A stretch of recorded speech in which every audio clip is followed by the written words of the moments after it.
Assalamualaikum warahmatullahi wabarakatuh. Semoga kita dalam keadaan sehat walafiat serta mendapatkan perlindungan oleh Allah Subhanahu wa taala. Baiklah, pelajaran SKI kita hari ini peristiwa Fathu Mekah dan keteladanan Nabi Muhammad SAW dalam peristiwa Fathu Mekah itu sendiri. Jadi, yang mana SKI hari ini adalah pelajaran terakhir kita pada semester 1. Sebelum memasuki pelajaran lebih lanjut, mari kita berdoa bersama-sama. A'udzu billahi minasy syaithanir rajim. Bismillahirrahmanirrahim.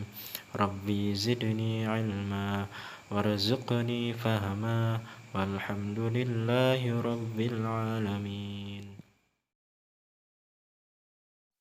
Peristiwa terjadinya Fathu Mekah. Rencana Rasulullah SAW untuk membebaskan kota Mekah ini terdengar oleh para pembesar Quraisy. Para pembesar Quraisy merasa khawatir dan ketakutan karena menyadari bahwa mereka telah melanggar perjanjian Hudaybiyah tersebut.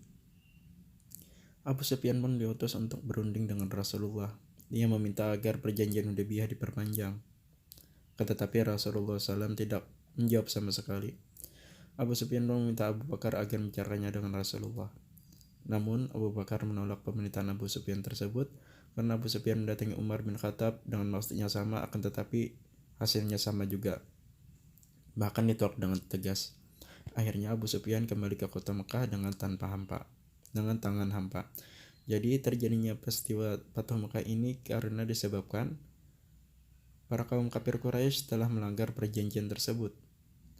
Yang mana hal ini mengakibatkan para pemuka Islam di kota Madinah melakukan pergerakan yang sangat gesit, sehingga hal itu dapat juga merugikan para penduduk kaum kafir Quraisy di kota Mekah, yang mana hal ini memaksa Abu Sufyan untuk meminta perpanjangan perjanjian Hudaybiyah tersebut, tetapi tidak digubris oleh Rasulullah, bahkan para sahabat yang lain pun.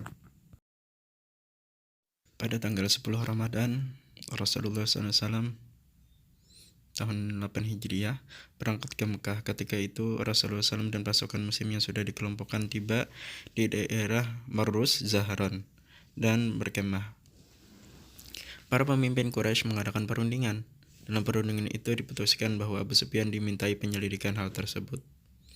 Dalam penyelidikan, Abu Sufyan bertemu dengan Abbas bin Abdul Muthalib. Abbas menasihati agar Sufyan menemui Rasulullah. Lalu Abu Sufyan pun datang menemui Rasulullah. Sampai akhirnya ia masuk Islam. Rasulullah pun memberi penghormatan kepada Abu Sufyan untuk menjadi pelindung bagi kaum Quraisy.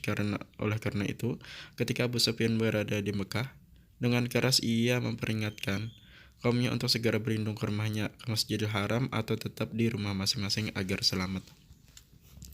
Jadi ketika Rasulullah SAW itu pada tanggal 10 Ramadan tahun 8 Hijriah melakukan perjalanan ke kota Mekah, beliau berkemah di daerah Marrus Zahran.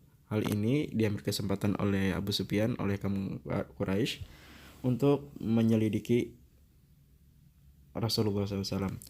Kemudian Abu Sufyan pun disambut oleh para rombongan Rasulullah, yang mana di dalam perundingan tersebut menghasilkan bahwasanya Abu Sufyan masuk Islam di hadapan Rasulullah, dan Rasulullah SAW pun memberi kebijakan bahwasanya ketika Rasulullah SAW datang, berikan kabar kepada kaum Quraisy yang di kota Mekah untuk berlindung berada di dalam rumahnya masing-masing agar selamat. Hal ini adalah teladan Rasulullah SAW dalam menyikapi menjaga perdamaian walaupun dalam keadaan kontra antara perjanjian Hudaybiyah tersebut. Jadinya Fathu Mekah, Rasulullah SAW berpesan ketika Fathu Mekah itu terjadi. Yang pertama, tidak boleh membunuh kaum kafir Quraisy apabila tidak melawan atau apabila mereka memang menyerah, jangan dibunuh. Kemudian tidak boleh merampas senjata kecuali yang dipakai untuk menyerang. Kemudian lagi bersihkan Ka'bah dari berhala. Jadi itulah diantara pesan Rasulullah SAW dalam terlaksananya Fathu Mekah, yang mana ketika kaum kafir Quraisy tidak melakukan perlawanan, jangan dibunuh. Untuk senjata maupun harta jangan diambil atau dirampas kecuali benda yang untuk menyerang tersebut, menyerang para kaum Islam.